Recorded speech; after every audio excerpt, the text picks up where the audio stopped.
Caminhando com o Senhor, 25 de junho de 2021. E Davi ia ficando cada vez mais forte, porque o Senhor, o Deus Todo-Poderoso, estava com ele. E assim ele compreendeu que o Senhor o havia confirmado como rei de Israel, e que por amor ao seu povo estava fazendo o seu reino progredir. Segundo Samuel capítulo 5, versículos 10 e 12. Até o início do reinado de Davi, Jerusalém ainda não havia sido conquistada pelos judeus. Lá era chamado de Jebus, e os jebuseus desdenhavam da capacidade de Davi de avançar sobre aquela cidade, dizendo com muita ironia: para fazer você ficar do lado de fora, basta apenas alguns cegos e aleijados. Então Davi enviou alguns de seus valentes, e eles entraram sorrateiramente pelos canais de água que abasteciam a cidade e a conquistaram. Em seguida, ele transferiu sua residência de Hebrom para uma fortaleza que havia ao lado da cidade e que ficou sendo conhecida como a Cidadela de Davi. Mas não pense que foi apenas para se vingar do desaforo que ele recebeu que ele conquistou a cidade, não. Ele tinha outras boas razões na sua mente para seguir em frente com aquela empreitada. O que mais inquietava o coração do jovem monarca eram questões de ordem política e estratégica. Ele agora reinava sobre as tribos do sul e do norte, mas sabia muito bem que a relação entre elas não era das melhores. Então entendeu que não seria também adequado continuar morando em Hebrom, porque ele iria valorizar muito o sul do país.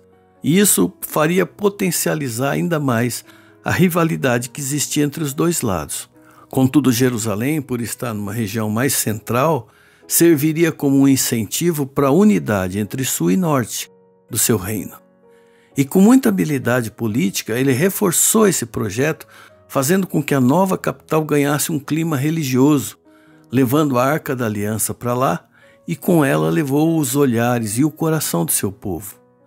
Ele também imaginou a conquista de Jerusalém como uma estratégia para enfraquecer a motivação das outras cidades cananeias que ainda não haviam sido conquistadas e que olhavam para Jerusalém, para os jebuseus, como uma fonte de inspiração.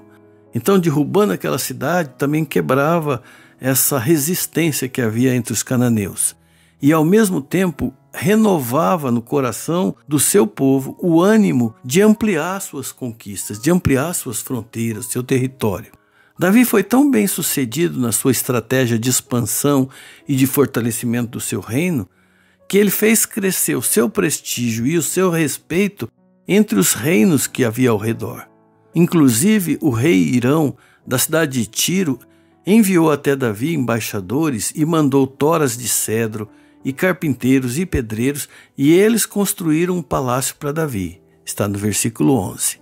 Como lição para as nossas vidas, por meio desse panorama, eu gostaria de mostrar-lhes como Deus faz prosperar o esforço daqueles que seguem a sua vontade e que confiam nele, de maneira a conceder muito mais do que aquilo que esperamos ou merecemos. Mas eu quero lembrar também que essa bênção que é prometida a nós não nos exime da necessidade de usarmos do bom senso, da sabedoria, de planejamento, de empenho, de trabalho árduo, de suor no rosto, para estarmos sempre buscando novas estratégias para superar o inesperado e os obstáculos que a vida traz. Sim, realmente o texto diz que Davi foi ficando cada vez mais forte porque Deus estava com ele. Mas o texto também nos mostra que Davi não se acomodou e não se deu por satisfeito. A conquista da coroa sobre todas as tribos de Israel poderia ter sido interpretada por ele como o ápice da sua carreira, como o apogeu, como o ponto máximo. Mas não, ele olhou para aquela coroa como um instrumento que Deus colocou nas suas mãos para começar novos projetos que haveriam de beneficiar a vida de muita gente e não apenas do seu grupinho. Que nós sejamos também sábios, meus irmãos, e diligentes, com os dons, com as oportunidades, os recursos, o conhecimento, a capacidade, as influências e tudo aquilo que o Senhor tem colocado em nossas mãos, para progredirmos, não pensando apenas no que é bom para nós, mas também para buscarmos aquilo que é bom para os outros, para a expansão do reino de Deus.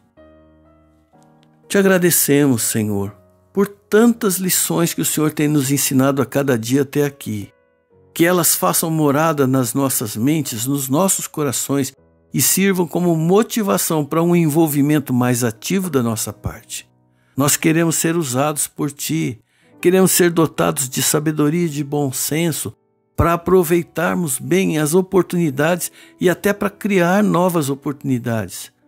E fazendo assim a nossa vida se transformar num instrumento de bênçãos nas Tuas mãos, para o bem daqueles que são Teus e para aqueles que ainda precisam ser alcançados pela propagação do Evangelho. Em nome de Cristo Jesus, o nosso Senhor, é que nós Te agradecemos e pedimos estas bênçãos, ó Deus. Amém.